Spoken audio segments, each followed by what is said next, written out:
And 3, 2, 1. And we're live from the new History Homos studio.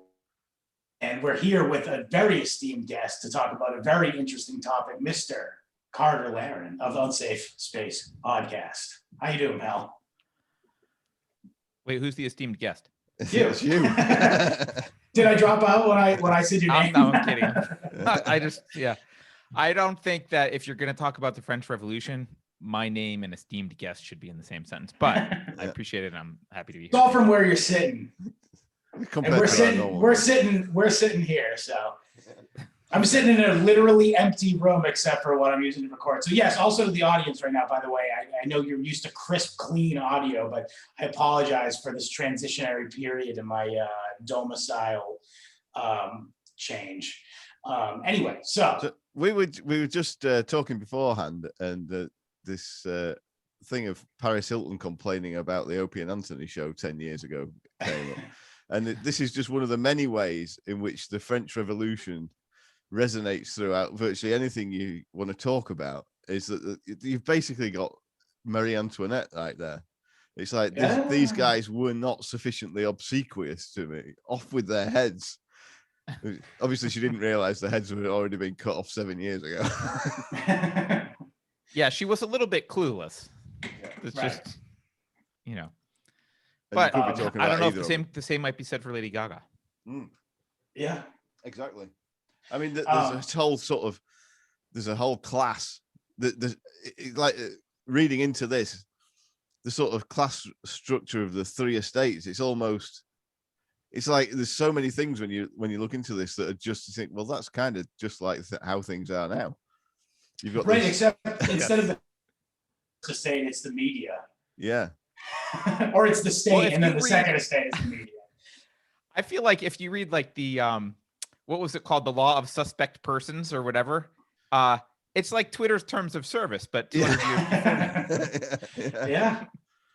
And they're both are want to change on a whim, I'm assuming. Yeah. Right. It's exactly like Twitter terms of service. So the background to the French Revolution, you had in France, French society was ordered into three estates, they call them. We would probably call them classes now.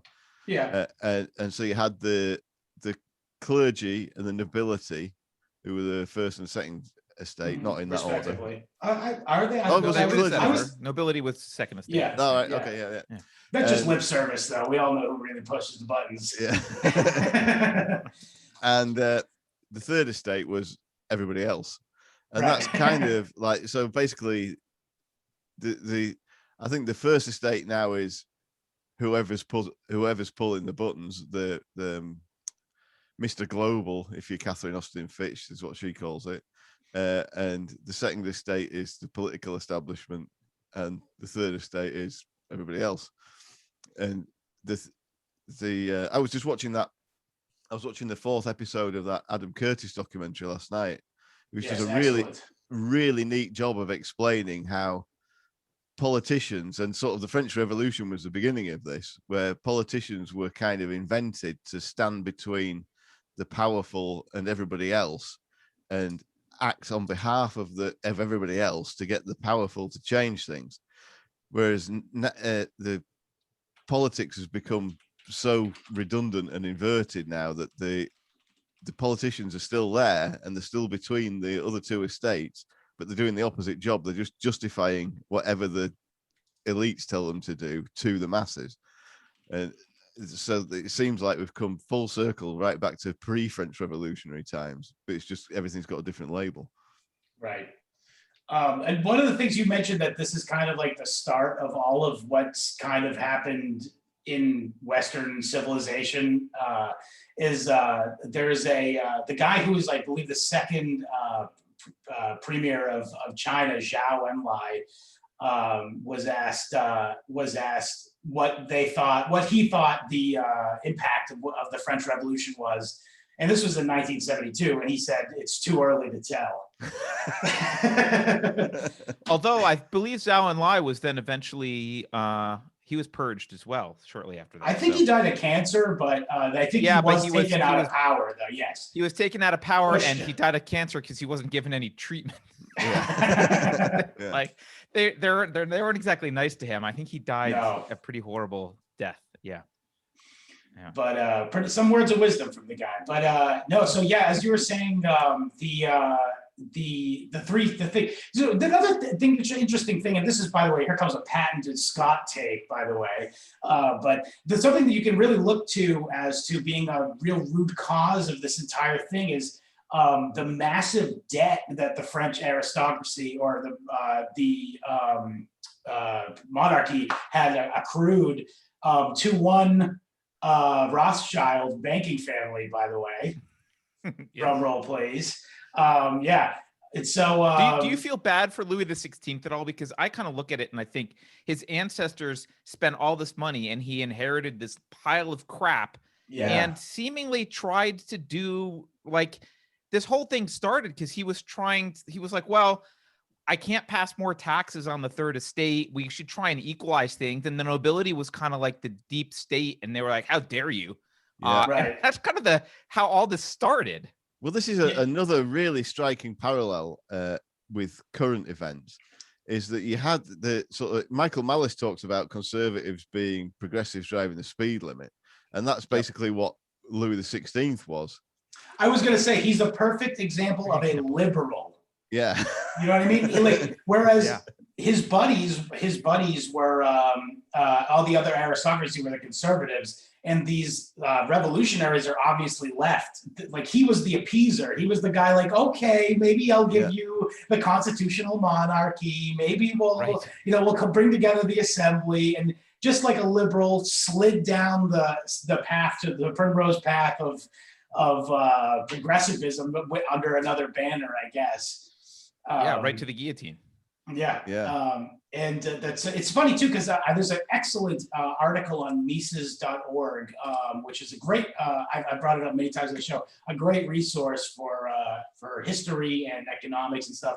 But there's a pretty extensive history here of at the beginning of his 16th, he had before we were going to get into that Necker guy, by the way.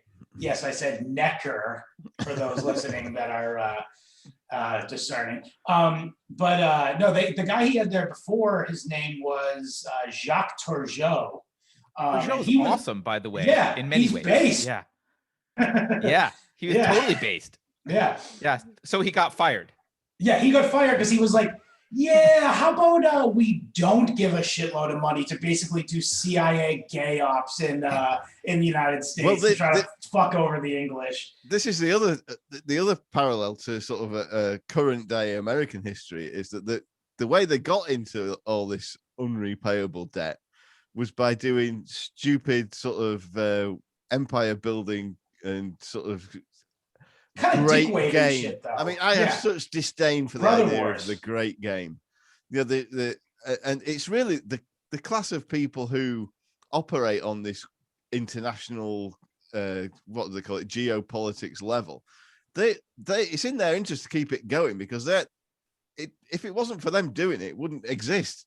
It's just that it's like a make work scheme for very very clever people who had too much education. It's swampish, right? I mean, you can't. Absolutely. You look at it and you think this is kind of what the swamp was in the late 18th century. I would not, when I see how Turgot, like the Second Estate hated him, right? Yeah. he was the guy that was like, hey, how about you guys? How about we stop throwing extra taxes on the Third Estate, and you guys start, like, how about we tax people equally? And it was like, the worst possible thing you could say to the nobility. And I just look at the nobility as like, the monarchy was bad, but the nobility was like where most of that scum was. Yeah. Yeah. And well, it rises to the top, doesn't it? Yeah. The difference between scum and cream is scum's got bubbles in it. That's about it. Absolutely. But but it is like, it's dick waving though, because like basically they were like, oh, we got our asses kicked in the 7 Years' War. Let's stick it to the English, basically. And then they bankrupted themselves into fucking Swiss globalist bankers. and they go into debt. It's like a guy gets his first credit card and then fucking racks up and puts a Ferrari on it that he wrecks right away. Because you don't get your money back from a new country like that. Yeah. Yeah. And so this really put them in a big hole. What else was I going to say? Well, anyway, regardless, that is a perfect collision course with a couple seasons in a row of hail, which resulted in a massively underperforming wheat crop. And everybody knows one of the cornerstones of French cuisine is bread. Yeah. By the way, they blamed Turgot for that. Yeah. Because he had said, let's free up the markets a little bit. And then there was a shortage, and they blamed his semi-laissez-faire approach. Yeah, which is what they did to, I can't remember the name of the chancellor, but they had a Whig chancellor in Great Britain during during the potato famine. Oh, that guy. Yeah. Fuck. What was his name? He got the Whigs were based too. Yeah. But his so-called free market economics got him in trouble for that as well. Mm-hmm. But I mean, the fact that they were blockaded, they weren't letting they weren't letting any they were gerrymandering the market anyway. They weren't letting any imports in. Yeah, well, that kind of speaks to why the Second Estate really hated Turgot, by the way, is because he was like, hey, let's get rid of all these tariffs and basically they were all like, oh, let's greasing palms and getting money back on making sure that their company was the one that was going to be servicing a whole colony or something, and by doing away with all this and taking, as you said before, a more laissez-faire approach, like all that like graft that these nobles were getting just went bye-bye, and so they said, get the fuck out of here, Turgot. We want our what's it called, crony money. But was it was cronyism, and I honestly, I feel like when you read about that period, it's pretty, I don't know if it's obvious, so maybe I'm wrong, but I get the feeling that Louis XVI actually didn't have a lot of control. Like, he didn't actually know. Sure. He wasn't the puppet master for this entire bureaucracy of grift that had formed. He was just going about his thing, doing the thing that he had always. I mean, the guy was raised like a king, right? So he was raised to trust the nobility to do all the execution of this stuff, and the nobility's busy lining their pockets, and I don't think he had really a clue what to do about it. Yeah, he was a fat, poorly bred child, which is the quote. Yeah, that is. I don't know who it's attributed to, but it's very. That's a whole word. Yeah.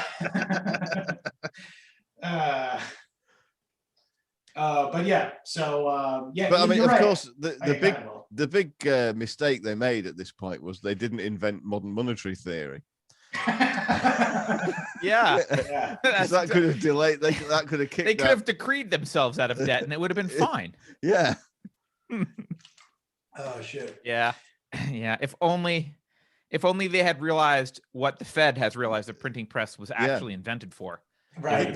Basically, it was the printing press that got them into this shit, and it's the printing press. I was just gonna make that analogy. Yeah. But and this is also another thing that we talk about all the time on the show is how like all this stuff, all these like big political movements or changes, I should say, that took place in these in that 200-year span from right here basically until now, basically with increasing levels of literacy. That is a huge part of this, is that this is, we were saying before, maybe it was actually before we started the show, I don't even remember now, but that these people there's a lot of primary sources of all the major players in this, as opposed to many other like very fascinating incidents in history. But this one, everyone really put pen to paper in newsletters. And I guess that is the nature of leftism. They're so fucking wordy, aren't they? Yeah, that's just kind of what they did. So there's lots of great info. Yeah, I mean the sort of rise in literacy. So I mean you've got this debt crunch, and then that's happening at a time when everybody. And I believe this is mainly it's. I think all people from all the estates, but a lot of it is also the second estate, the nobility, are all sitting around drinking coffee, smoking galois, and reading pamphlets and reading these. This is a sort of crystallization of Enlightenment ideas into action in Europe, really, isn't it? Or maybe I guess England came first, I guess, with that, with the Bill of Rights and whatnot. But this is the American Bill of Rights was before the French one as well. I don't believe it was. Yeah, it was. The American Bill of Rights was before the French one, and it was more individualistic. Yes. Right. I thought the French one used terms. I can't stand that the French use the term liberty, because they don't mean liberty at all. No. And they like, it's a bunch of proto-Marxists using terms that appeal to individualists that aren't actually about individualism for the most part. Absolutely. In fact, this is very modern. When you read the Declaration of the Rights of Man, it's very wishy-washy. There's like we haven't really come to the part of where I mean, one of the things that really surprised me on my research, because I knew so little about this subject, I knew the general gist of it, but I didn't realize it lasted 10 years. And so this whole thing, when it was kind of like 50 years of history compressed into 10 years. It was like Vietnam. Yeah.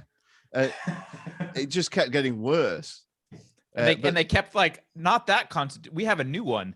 And here's a new coup d'etat. Here's a new constitution. We're redoing it. It was, I feel like almost every year. Yeah. But I mean, it has wishy-washy articles in it like this, which essentially you can see the downfall of European civilization writ large here. It says the downfall of European liberty, such as it ever was. The law is an expression of the general will. I mean, it's not supposed to be that for a start. Right. If you're going to have laws, it's supposed to be just as. It's just finished saying that laws that the job of the government is to protect people's right to liberty and free speech and whatnot. And now it's saying it's the expression of the general will. Well, you can't have it both ways. What if the general will wants to fuck half the population over, or just less than half the population over? And it turns out that's what you do. Yeah, that's what they did. Yeah. No man can be accused, arrested, nor detained, except in cases determined by the law. It's like, so it's basically says nothing about rights, really. It isn't qualified by something that this explains why this whole French. They say in the Declaration, they say that the most precious of all rights is for a man to think and say whatever he likes.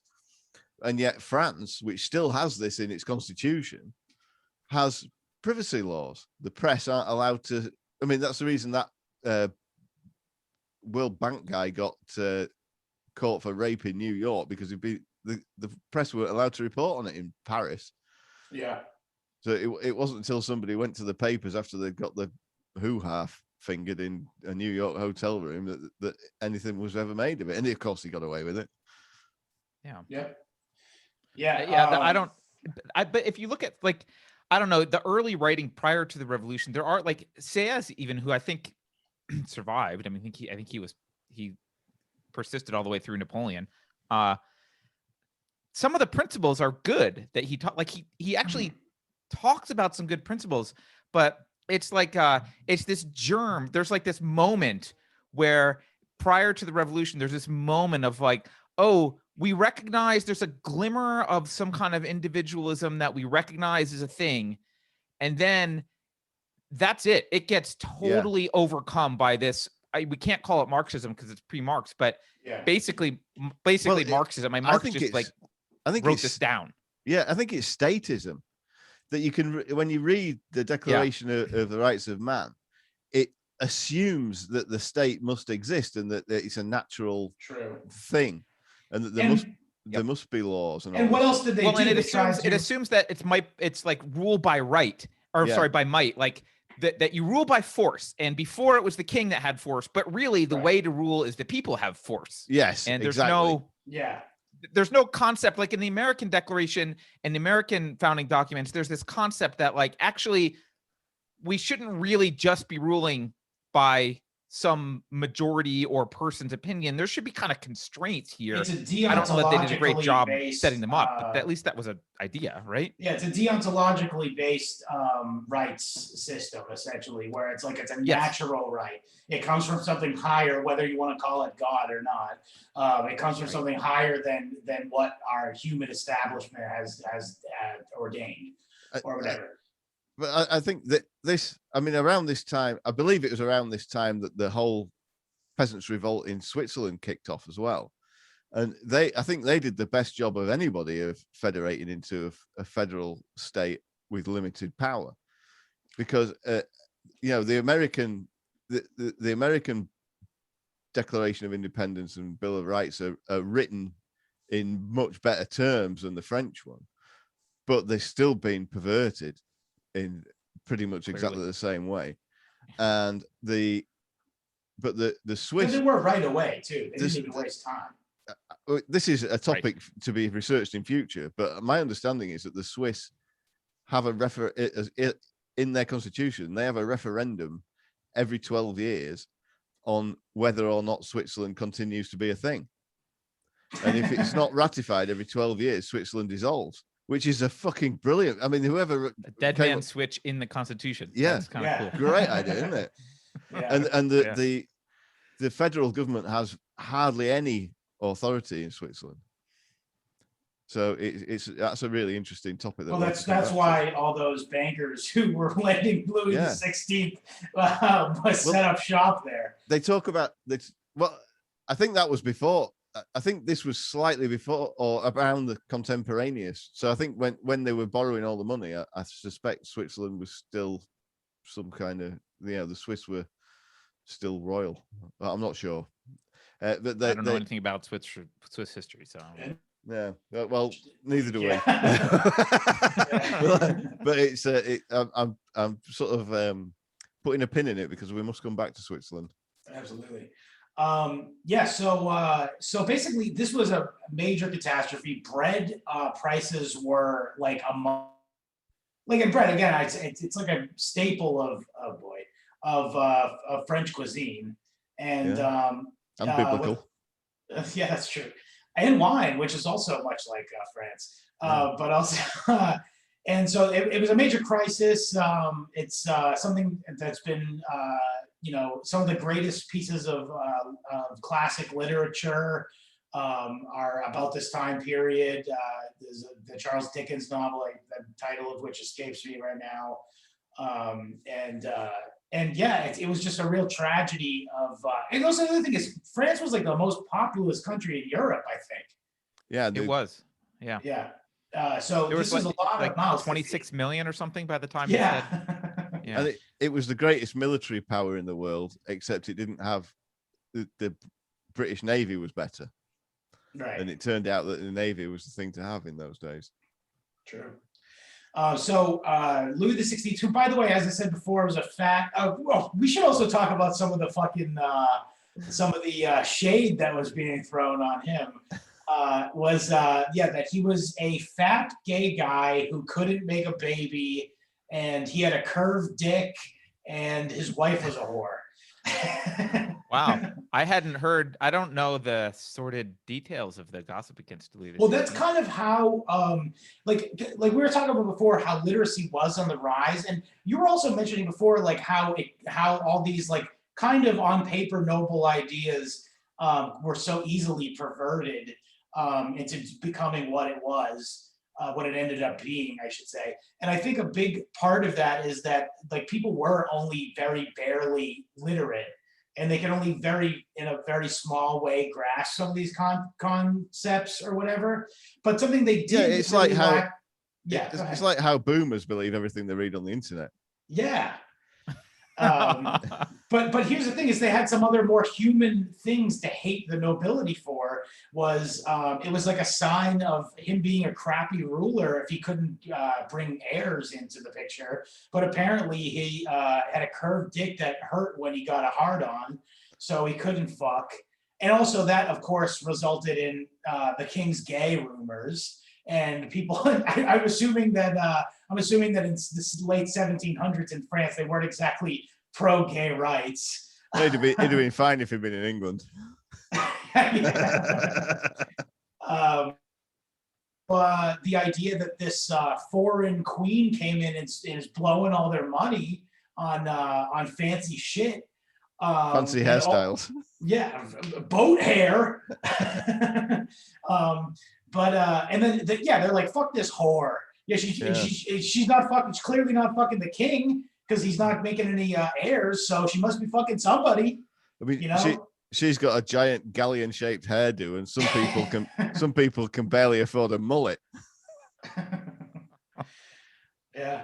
But what's it called? So yeah, so like even so, like this is the thing you gotta understand is like that everyone in the country was like, I got an opinion, because like there's these high-minded things being talked about in the public square, and it's like I could be. All I really understand intellectually about it is that I think that the queen is a whore. Yeah, and it's unfair. I mean, it's really exactly the same mentality as now. It's just that sort of Trump's mean. Yeah. Well, I mean, but there's like, here's the thing. I think a lot of people look at history and they try and pick a side, but both sides are kind of crappy. Like they were being oppressed by crappy nobility, and like they did have the short end of the stick. It was righteous to be angry. And when people use language about liberty and individual rights, which they did use that language. I mean, I think it was Turgot that used the term laissez-faire. When they used some of that language, it can motivate people who are trying to be moral, but then they slide right into this classism. They can't not think of classes. I don't really see an ability of anyone, even the people that we like that we're saying are based. I don't really see in the writings. I don't see the ability of anyone to think outside of class and say, this is about individuals. It's always about class, always. Exactly. And you have to, I mean,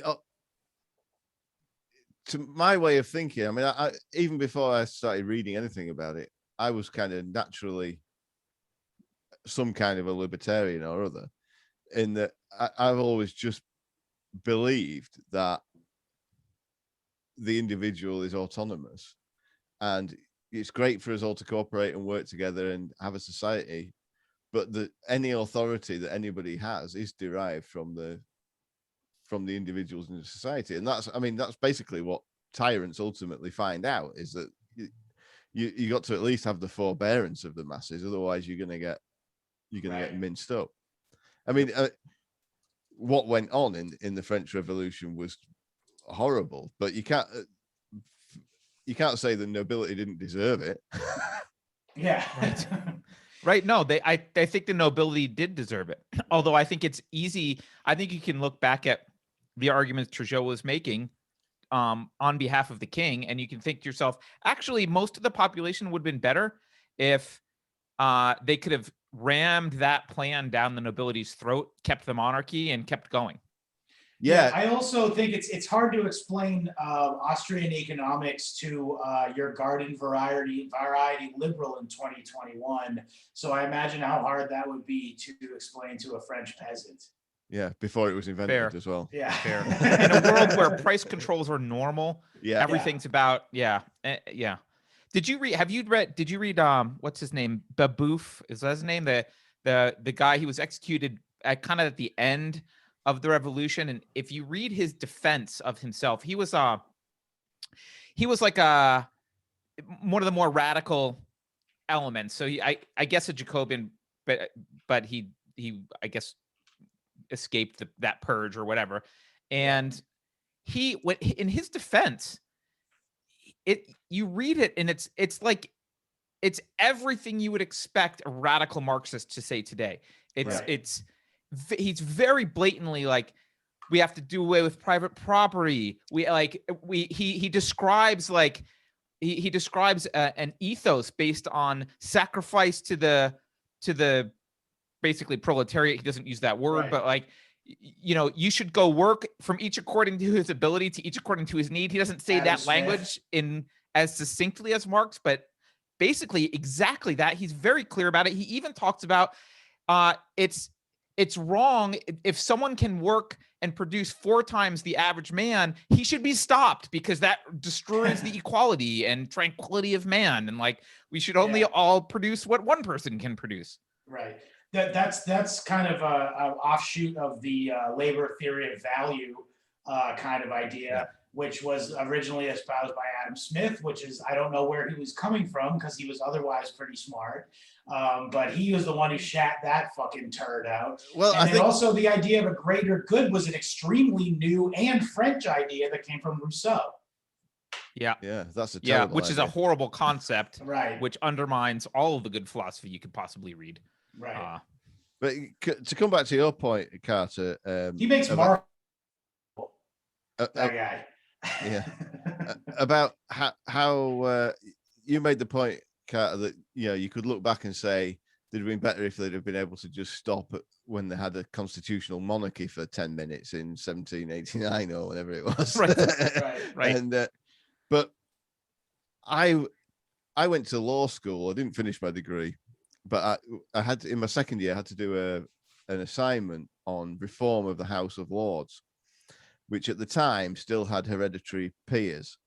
So people who were descendants of people who had been knighted by Henry VIII or whatever, and it also had life peers. So it was a mixture of hereditary and life peers.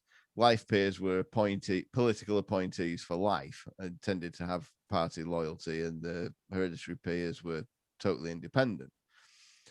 And this was a big talking point at the time, which I now realize that's because the cathedral wanted it to be a big talking point at the time. So I had to sort of research into it and what the possible, should you just do away with the second chamber altogether, or should it be fully democratically elected, or should it be left as it is, or something else?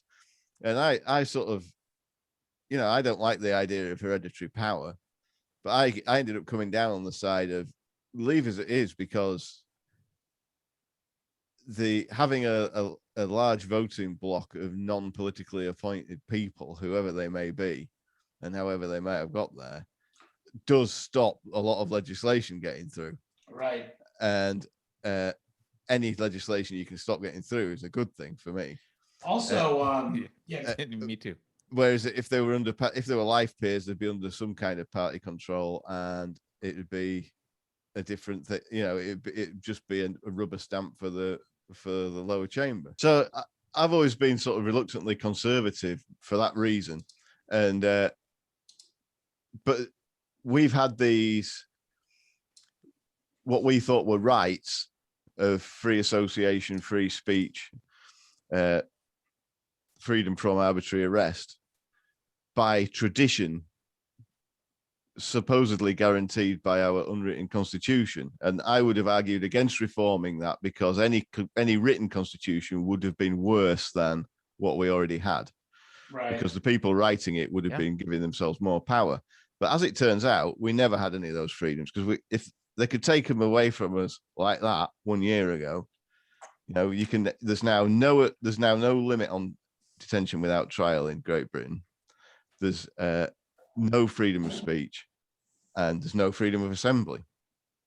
So you guys came up with habeas corpus. Yeah, I know. If they could, I mean, they've got Julian Assange as well, just to add the habeas corpus to the list. So if we don't have those rights now, it means we never had them. They were just playing softball with us. Yeah. So it's like, I don't know what to say. Oh, you want rights? Here you go, little buddy. Enjoy your rights. We're going to take them away when there's a cough. I mean, this is the kind of thing, though, that I think none of these, I mean, I'm trying to think back to the French Revolution. None of these are, no one actually makes the argument that the purpose of the government is to protect the individual rights. It's always who gets to wield the gun. It Right. shouldn't be Yeah. the monarchy. It should be us. And, you know, I know this is, it's weird to say, but I would rather live under a monarchy that out of tradition tried to respect individual rights than the whim of the mob run by a bunch of proto-commies trying to declare the price of wheat. Like that's not better. Right. No, it's not better. That's the exact thesis of the very great Hans Hermann Hoppe's Democracy, the God That Failed, is the idea that a monarchy would have more of an incentive to give rights or protect rights of the people than a democracy ever would, because democracy, the people shuffle, as you were saying before, William, the people in the House of Lords who had the generational spot in there. Yeah, they would show up just to veto. A hereditary peer might only ever go into the House of Lords 4 or 5 times in his life just to veto a bill that he really wanted to veto. Yeah, that's Hans Hermann Hoppe in action. Yeah. Did you guys, okay, this is going to sound like it's a non sequitur, but it's not. Did you ever watch the old movie from the 50s called The Day the Earth Stood Still? I have. Klaatu Barada Nikto. Yes. No, that is the monarchy that would work because it's robots. Yeah. Right? And they say, okay, look, here are the rules. It's the non-aggression principle. If someone initiates the use of force, attack them. We have no control after this, and it's not like the robots can get out of hand, at least in that fictional scenario. And so the problem with the monarchy is that you're not guaranteed. You could end up with someone who doesn't want to respect those rights at all, which is the same problem you have with democracy.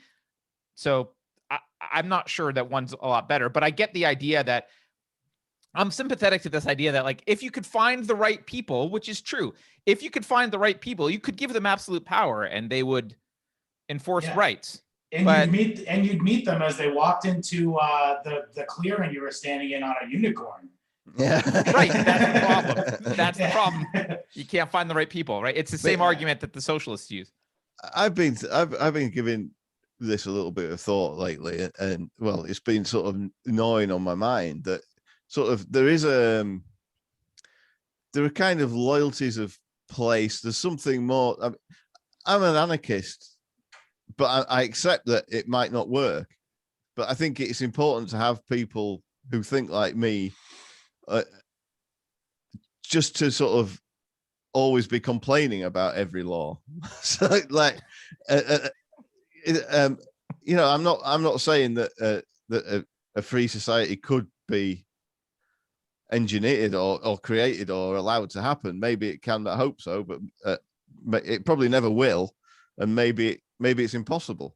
I'll go so far as to accept that, but you've got to try to stay as close as you can to respecting individual rights, and that's, and I think the term natural law is great, because I was, if I ever bother speaking to anybody in this stupid country about guns, I said, look, everybody's got the right to own a gun. Just whether your right to own a gun is respected or not. You've got the right, everybody, even some kid being born in a concentration camp in North Korea has got the right to defend himself. Good luck exercising it, but he's born with that right. And so is everybody else. So let's get a little more brass tacky about the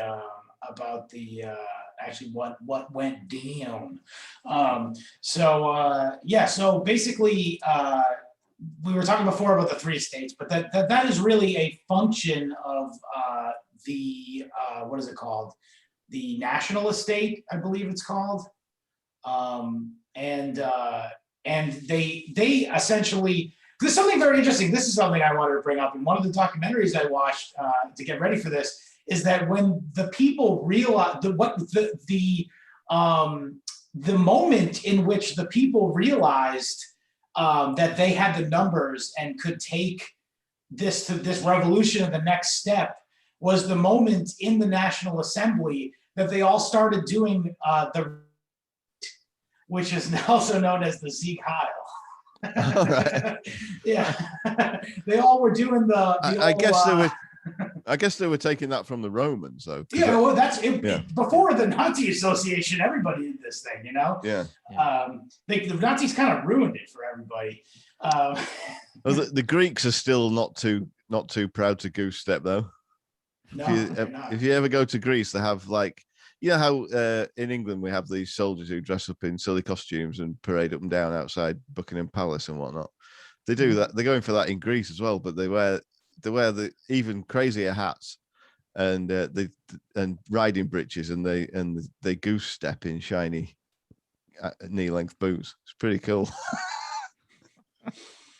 History is just it's just a bunch of gangs in different costumes fighting for control over the regular. Absolutely. Yeah. Also, time is a flat circle.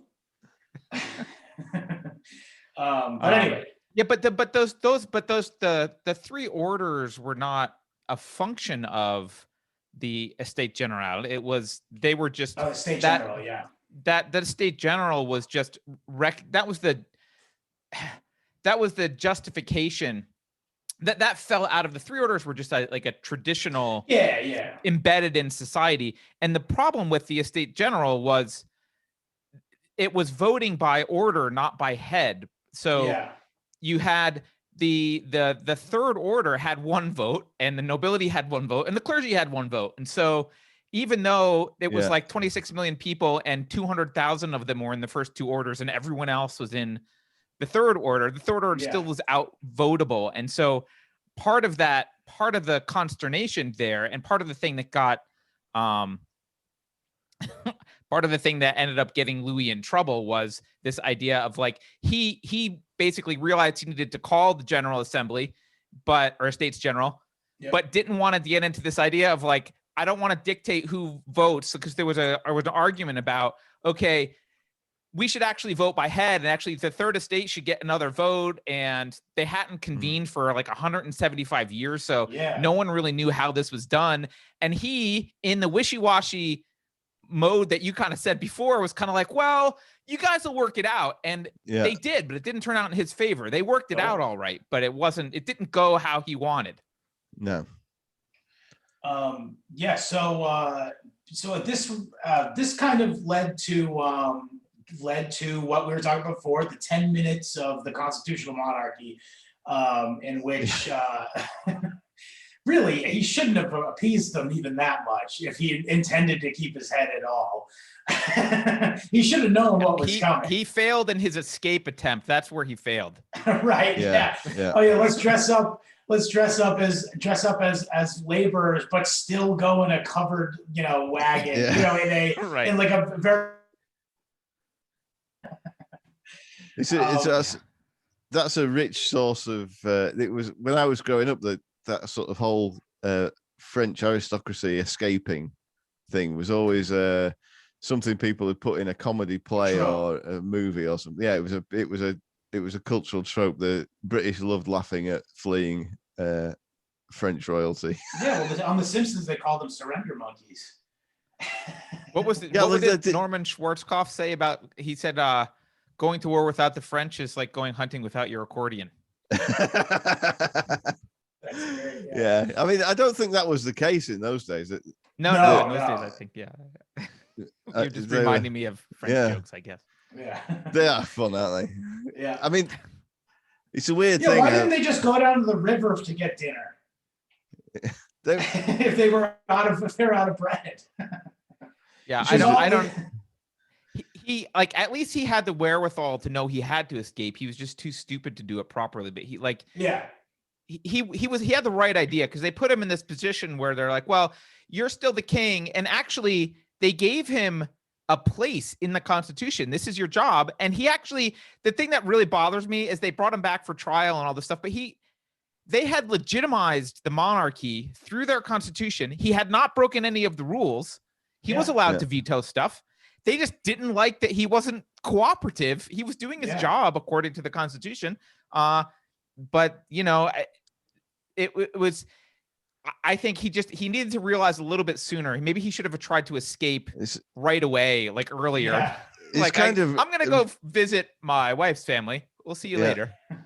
It's reminiscent of the Trump presidency in a way, isn't it? It's like this trying to conserve the old order and not being in control of the. So, you know, to start with, the people who are supposed to be on his side, the nobility, are working against him, and he's got all the people who aren't on his side working against him, and he's just trying to come across as the guy who saved the day, and then when all said and done, they would have executed him if they could have done, wouldn't they? Yeah, well, they're also both fat retarded guys. Yeah. Wait, was Louis orange? He is in my head now. Yeah. So he tries to slip away undetected over to Austria, where Marie Antoinette was the Archduchess of originally, and on the very, very border. It's like a movie. Like they almost made it. Yeah. He was 2 weeks away from retirement. Yeah. He's getting too old for this shit. Yeah. And they got him, and they forced them back to Paris. Or was this already after that point? I believe they might have already been forced to take up residence in I Paris. think he was forced twice. He was forced back to Paris the first time. Then they gave him legitimacy and gave him a job. Then he tried to escape, and they pulled him back the second time. This time, and then eventually they weren't as in happy '92, they pulled him out of the palace. And we got to talk about, of course, the inimitable guillotine, which was named for Dr. Guillotin. The thing that's so funny is how they talk about it in every piece of media about it. Is like it was supposed to be the execution tool of the future. It was supposed to be the new Enlightenment era, because, and we've talked about this at length in previous episodes, but it was very popular at the time, and especially prior, for there being a different kind of execution for different classes of people. And nobles were typically just decapitated, whereas the peasants were drawn and quartered. And they did all kinds of things. We talked about it, I think, specifically in the Henry VIII episode. But yeah, they'd hang you so your neck broke, but you were still alive. And then they would cut your throat, and then they would draw and quarter you. And the idea of the guillotine was like, nope, everybody just gets their head cut off, and it's painless. Yeah, well, I mean, this is one of the. It's like a trope of everything that's to do with equality, isn't it? It's like, this is it. This is a new egalitarian, painless, efficient way of murdering people. And look how many people end up getting. Yeah, smacks of technocrats. Yeah, and everybody ends up getting murdered. Hooray! Now, wasn't it true though that normally the equal. guillotine took a couple chops? Sometimes it didn't always. At the end of the day's head cutting, I believe, because there was a lot of heads to cut off. The first guy, he was fine, ready for takeoff. But the third, fourth consecutive people, it would be, but I believe their mouths were gagged though, so nobody complained. So it was proven to be painless. These were first generation guillotines, don't forget. And then after that, the size of the guillotines got smaller every 10 years. They halved in size and halved in price. The and Moore's law of guillotines. Yeah. They also, as they started making more of them, they realized they would make them not to last, so you'd have to replace it after a while. Yeah. They'd bring out a come new down and be like, I'm sorry, your guguillotine needs to be updated. This is version 2.7 and we only works now on 3.2 and above. You'd buy a new guillotine, it'd be cheaper than replacing the blade. Yeah, exactly. Yeah. And then they'd bring out new blades which weren't compatible with the old guillotines. Yeah. So you had to upgrade, That's funny. Is this So, how yeah, the free market would do executions? Yeah, yeah. perhaps. It ended up like a guillotine that used to take up the entire town square. People would be walking around with one of them in their pocket. Yeah, we all have our personal guillotine. Yeah. Shit. Good Yeah. bit. Solid bit. Take that, come town. Yeah. Fuck. Anyway, so yeah, they got him. They chopped his foppish head off, and what's it called? Yeah, let's not overly beat it to death. But yeah, they got him. They got Marie Antoinette. By the way, and this is mentioned very often, but it is worth saying that she never said let them eat cake. It's just an apocryphal quote. Yeah. But she was kind of clueless. Oh yeah, but that kind of almost speaks to her innocence more, Yeah. doesn't it? Well, Maybe. you know. Well, she was a woman, yeah. Yeah, fuck. She was Paris Hilton. Yeah, in Paris. Yeah. Yeah, so they got rid of, so at this point, it had become Thomas Jefferson came over and helped write the Declaration of the Rights of Man. Interesting that he, didn't say, hey, maybe you shouldn't make this all about rule of force. Yeah. Maybe he was too busy did. getting French pussy. Did he like sign off on them, or was he like, here are my ideas, and they were like, thanks, we're gonna bastardize it, and Yeah, I think he just came to Paris to get drunk for a weekend, and then I can the respect pretense. Yeah. Yeah, that's fine. He just wanted to get laid and hang out in Paris. That's cool. Yeah. Fuck. And yeah. So, but because by the way, he was well aware, as we know from his other writings, that of the tyranny of the majority. Like he was very well aware that was a really bad idea.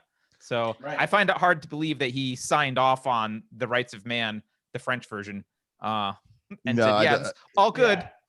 Yeah, no, I'm pretty sure he didn't.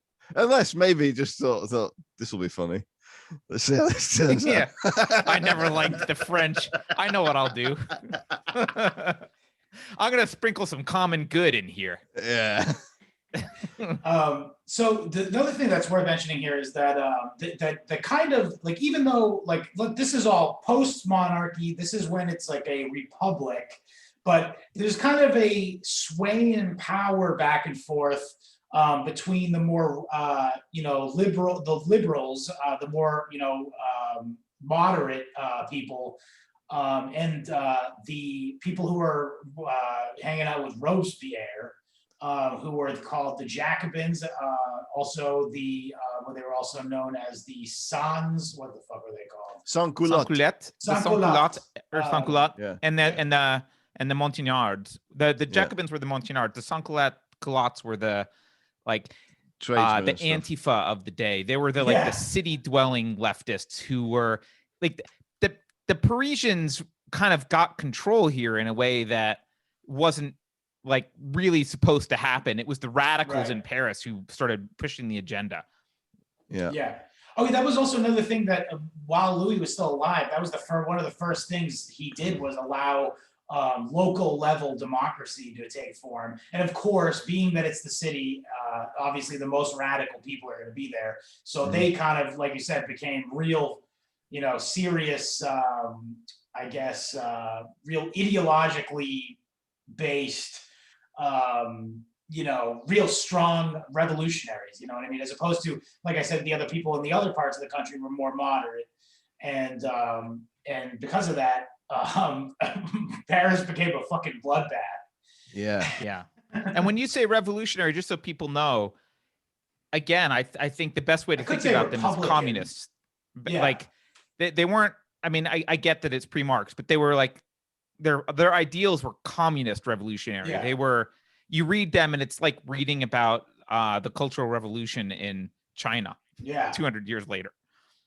Yeah, I mean, they call the France is divided up into departments, which are kind of like counties, and then so the town municipal areas are called the commune of whatever. I mean, it is a Right. It is a communist. Yeah. pre-Marxist communist idea. Yeah. Yeah. Oh yeah. So Jean-Paul Marat was this. Yeah, Got to bring him up. Yeah, he's swivel-eyed loon. Yeah, I was gonna say who would be like today's Marat? I don't know. Do you want to say Gavin McGuinness? But no, totally not Gavin McGuinness. No, I don't think so. Yeah. He's just pretending. I don't know. Who's it gets so weird because like when I think of like the people who actually wield power today, it's like they're not leftists. They're just really the end result of liberalism. You know what I mean? It's kind of a totally different school. Like that's something I talk about a lot in the show is that like when you listen to Cenk Uygur. Cenk Uygur, you think he's the Marat? Chunk yogurt, you mean? Yeah, no, I don't know, but regardless, he was a real fucking loon. It's so funny. There's the Nietzsche quote. He was a pamphleteer. Yeah, and there's the Nietzsche quote, by the way, where the people who are the most vocal about equality are always the most inferior people. Yeah. This guy was really inferior. He literally had to sit in a tub all day. Yeah. Cenk Uygur. Yeah. Or Jim Goad also described what's his name? Max, or no, what's that guy's name? Vic Berger as being genetically predisposed to leftism. So I suppose that this is the kind of guy Marat was. So he basically was this like as you said, like you spittle on his mouth, like just foaming, insane, who just had the most bitter understanding of the world that was not based on any sort of guiding principle like you might find a Marxist to have. It's really just about revenge and about greed, and he has what I want, and this guy was fucking nuts. I think he's a great example. Like he's a great this is what the sentiment was in Paris. Yeah, absolutely. And it's if the sentiment was boiled down into one sickly dude. It would be him. Yeah. And he basically called hits out on people by writing about it in this paper, and people who were like well-intentioned would end up getting the guillotine because he was whipping up these fucking dum-dums into a furor with his paper. Seth Simons. Oh my God, perfect example. Yeah. That's who he is. That's a perfect analog, yeah. And so this, I can't remember what the lady's name was. Fuck. Here it is, I think. Should be here. A lady who was moderate, or they were called the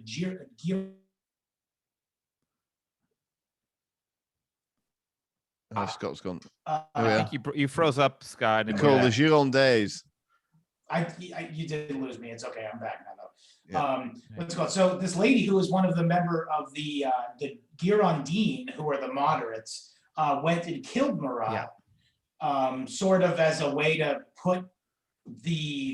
bring peace. And when someone asked her why, she said, "I did it because I want to bring peace." And they put her to death.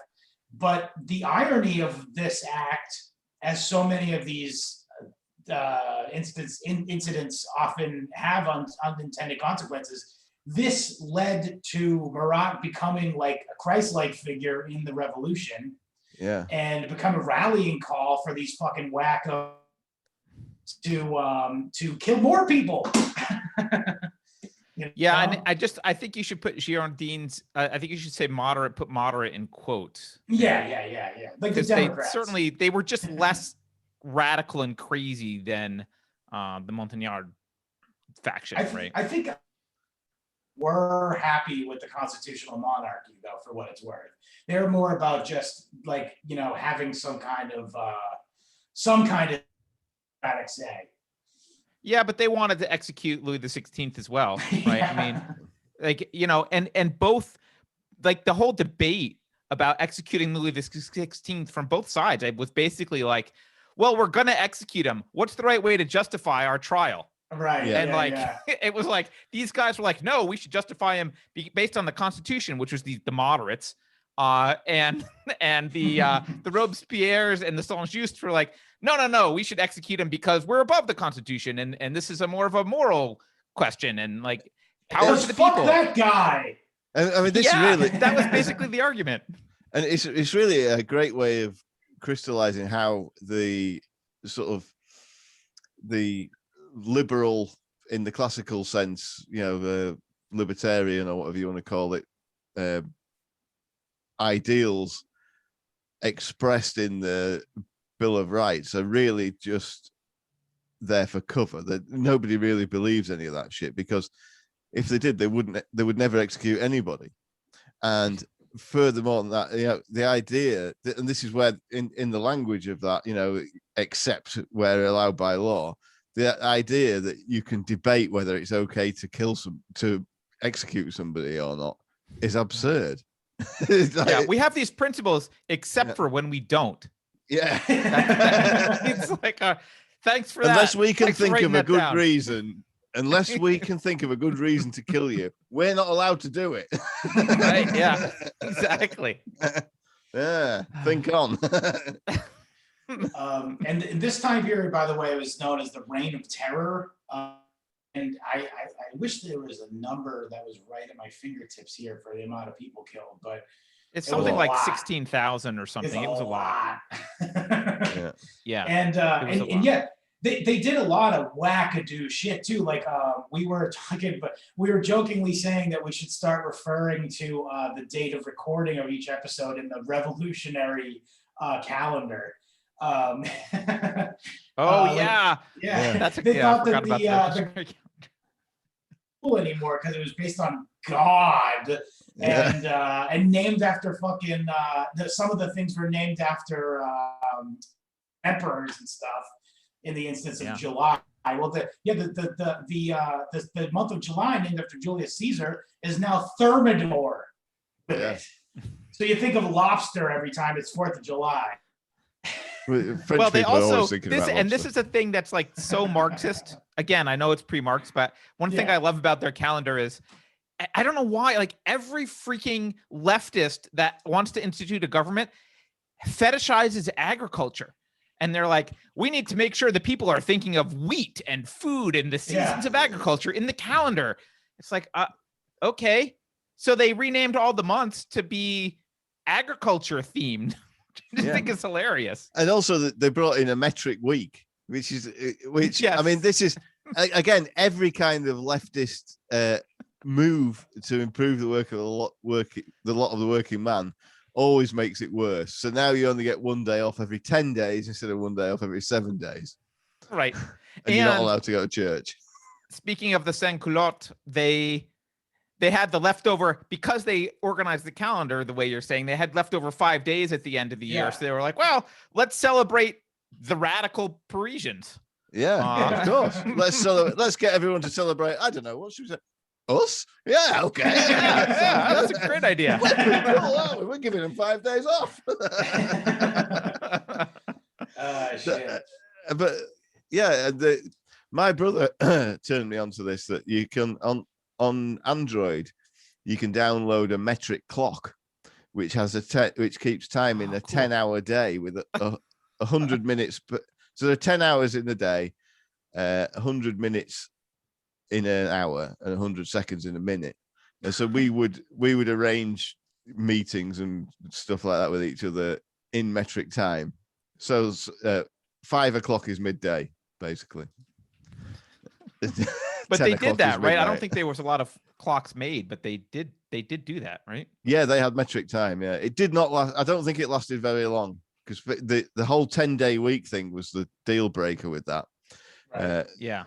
Well, I think, and peasants after didn't like it. Napoleon, the calendar didn't last at all, right? Yeah, that was it. No. He went right back. I think say what you like about Napoleon. I think they evidently did need a strong leader to get this shit somewhat under control. Oh, absolutely. If you read his speech about when he's like, they asked him to come and take over the first time, like originally, it's, you kind of have to admire the guy because he just comes in and he's really blunt. And he's like, these guys are asking for my support. These guys are asking my support. Your constitution means nothing. It's been violated 18 million times. No one gives a crap. You got to get your shit together. Yeah. And he just like is blunt with them. And it's, you look at that and you're like, yeah, you're right. Pack it in with the fucking 10-hour days. Yeah. It's dumb. But I mean, so I think Napoleon probably got a bit of a bum rap, really, because he ended up being. Oh yeah, he was great. He lived out his life in exile, didn't he? And they came running to him whenever they fuck things up, didn't they? And he was very active during all this. Yeah. By the way, the date of recording is 13 Ventos 239. Excellent. But yeah, so I think that I wanted to talk about, and it's very central to all this, is the balls on these guys. But so you got to understand too, the old guard, the aristocracy, the European aristocracy were very spooked by this, I guess, specter of revolution, to stay on the spook theme. But what's it called? So all these countries like the Holy Roman Empire, did England do anything? I didn't notice them on the list. I think they might have left well enough alone because they were laughing at these I think frogs. they did something. I don't know what crap. I think they did something. They definitely, well, when Napoleon ended up going to Egypt, they attacked his navy, but I think they did stuff before that too. Right. But maybe it was just funding stuff. Austrians definitely were involved. Oh yeah, big time. And yeah, so well, you would kind of understand they were probably pissed off about their niece. Yeah, I mean, it's almost like the First World War, isn't it? Kind of. A little bit. Yeah. Literally, an archduchess was killed. Antoinette was killed. Yeah, that's true. And the interesting thing too was that the government, the Republic here, they said, we're preemptively striking. We're actually going to come at you, motherfuckers. No, we're dead poor. Yeah. By the way, although I suppose, as leftists always do, they plunder whatever the ruling classes had before. So they had a nice seed money. I do know what the English did, by the way. They invaded Toulon, which is a Mediterranean port. And they occupied Toulon because it had a strategic gun battery. Okay, that's right. I thought they did something. I just didn't remember what it was. Okay. I've read lots of books about that and it didn't come to my mind in time. So and this is really where Napoleon kind of made his bones too, by the way, is he was actually, rose up to general during wait, what are you? Bonaparte. Oh. Scott didn't like that one. No, it's a little dad for me. I'm a dad. What can I say? It's true. So he kind of, he made a name for himself by fighting back the Austrian hordes, if you will, and as a result, he ended up rising to the rank of general, which set him up pretty good to become the leader of France after all was said and done. Yeah, I think that the lasting symptom of the terror that this struck into the elites of the rest of Europe was really the sort of genesis of sort of the social democratic military state in Prussia. That whole sort of Prussian system of a welfare state was developed to prevent this happening, and so all this kind of European style liberalism, the Hessian model. Yeah, it's always been sort of not counter-revolutionary, but prophylactic to revolution. In that they've been trying to forestall any revolution from happening by making sure that people don't get that badly off, while they can still maintain a similar lifestyle and still all the power. Yeah. Which is kind of still where we are today. Oh, yes, exactly. I mean, especially the European Union is that. Right.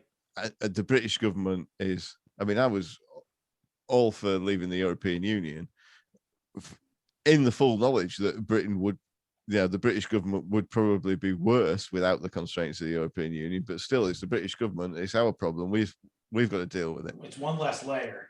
Yeah. Yeah. But another thing that it's inescapable to discuss, obviously, is that this moment in time, and as we talked about before with the quote from the Chinese premier, but this led to Hegel, which led to Marx, which indirectly led to the 48ers, which we talked about in a previous episode. The Austrian and German revolutionaries, which ended up the fate of the American Civil War. So all of this was this butterfly effect thing that was, well, plus the Bolshevik Revolution, which I pretty much led to the upgrade from the social democratic system to fascism to combat the Bolshevism. So it all comes from this. Yeah. It's fucking. Which, but let's cast our mind back to the beginning of the story. Whoa, man! It's almost like everything's connected. But it cast you. So all this led to all that, and what started it off was them blowing their load on fucking around in America.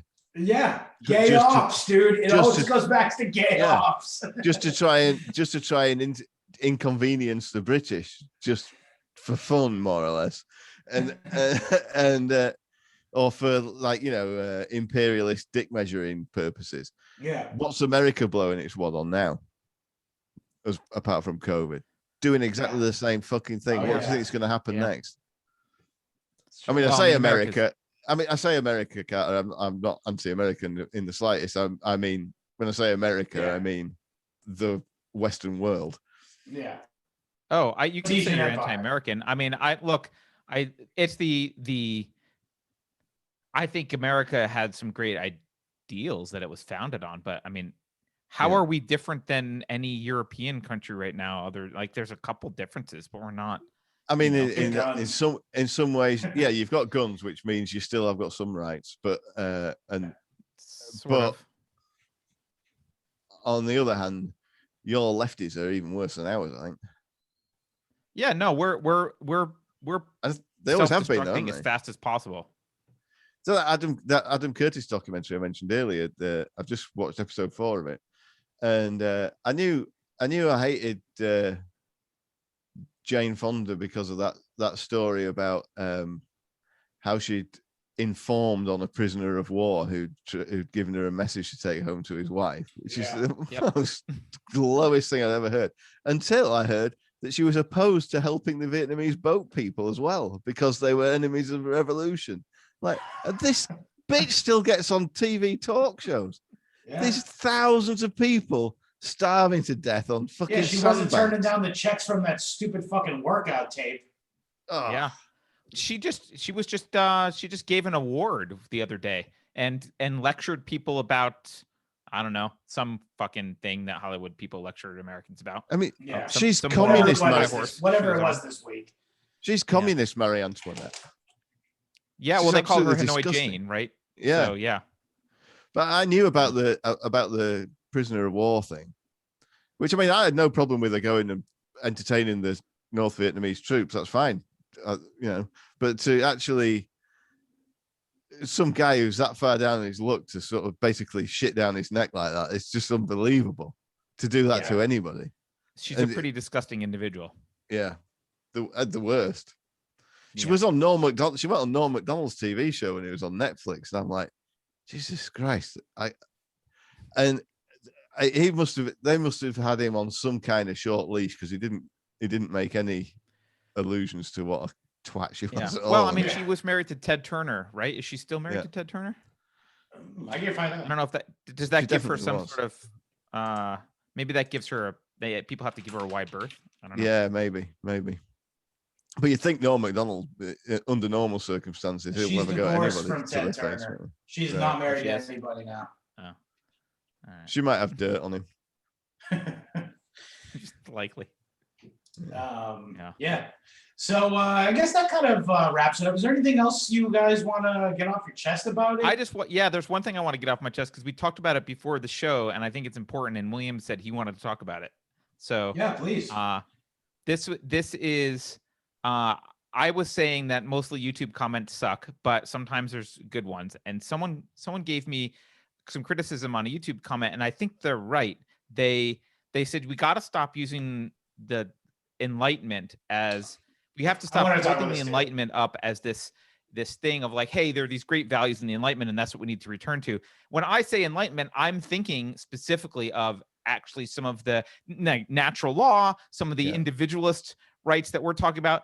But truth be told, all of this crap, all of this proto-Marxism that these French people spewed is all Enlightenment. This is all Enlightenment. And a lot of it sucks. I mean, a lot of it is responsible for all of these ills that you guys just outlined. You just talked about the dominoes or butterfly effect, I guess was the analogy you used. But I think it's worth just pointing out before we end that a lot of the Enlightenment does actually suck. Yeah. Right. Well, I mean, specifically, this is obviously a fucking no-brainer for the three of us where we are ideologically, but the whole idea that democracy is in and of itself a good thing is fucking bullshit.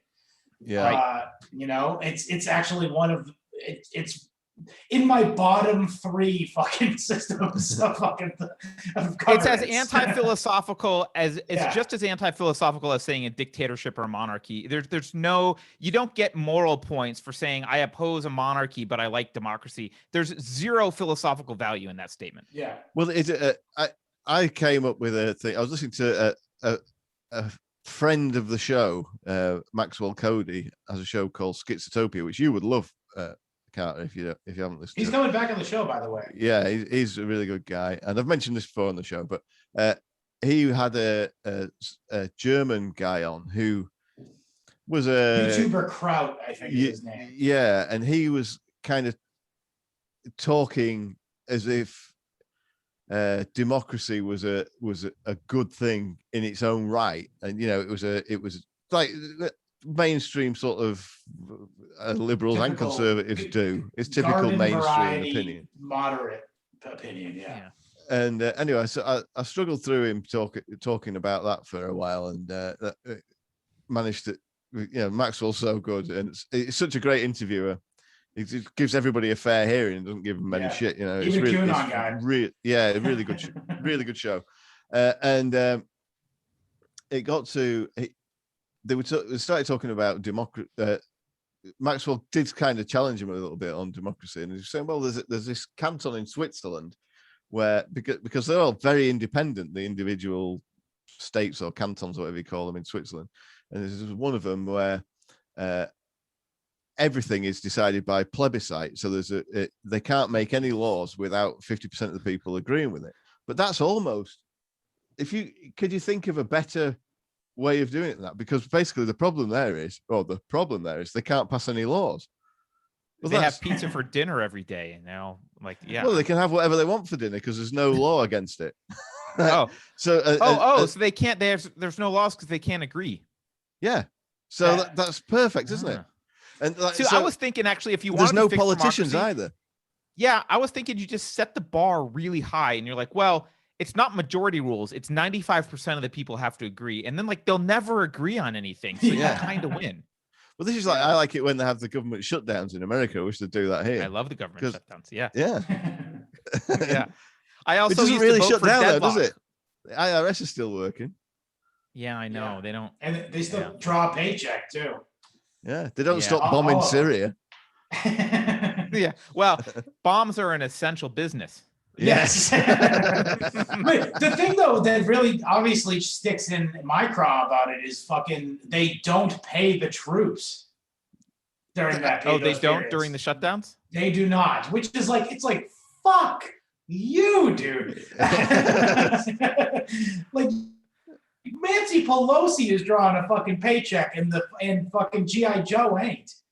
No, it's You know, disgusting, isn't it? Something, I don't know why you just made me think of this, but something, I think it was in the first like emergency constitution when Napoleon took over, that I actually kind of like, a concept that I kind of like. If you are responsible for a law that gets declared unconstitutional, you're personally liable, which I think it's like Yeah, Nice. awesome. that's Right? a great idea. Yeah. Yeah. I assume that didn't last long. I don't know. And I think I might be reading Too many into it a people little weren't bit, but liable. I think that would be great.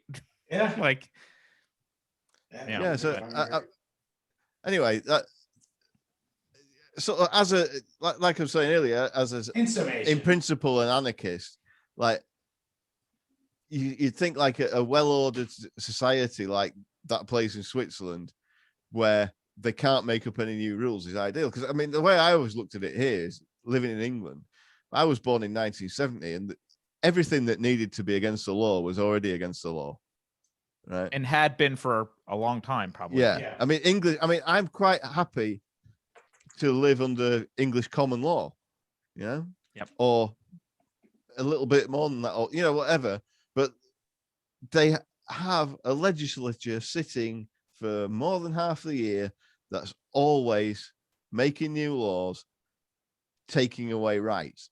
That's what the laws do. They ban things, or they take more money off you, or they redistribute private property among people, or take it for themselves, or whatever it is. Right. And that's just in my lifetime, that's been going on the whole time. And that's why it's got worse. Even though it has was to get worse. It's set up to only expand. That's how it's set up. Yeah. So yeah. I mean, it's like a like cancer. you, I'm an anarchist, but it's not.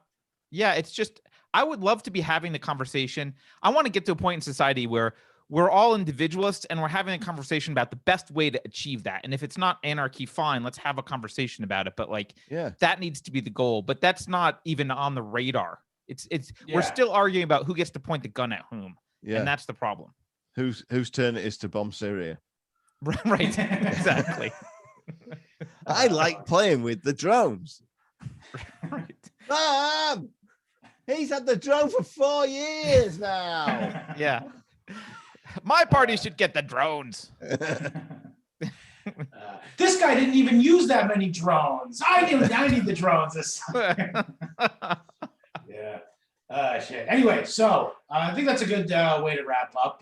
Carter, what would you like to plug for the ladies and gents? Well, I guess I would say just go to Unsafe Space. We're on unsafespace.com. You can find us on YouTube at Unsafe Space. That's where we do our thing. And yeah, that's all I need to plug, really. You can't find us on Twitter anymore because we were banned. Bummer. We're somehow hanging on there. We don't know why. Show. They never told us why we were banned, but we're banned. Yeah, you must have broken the Constitution.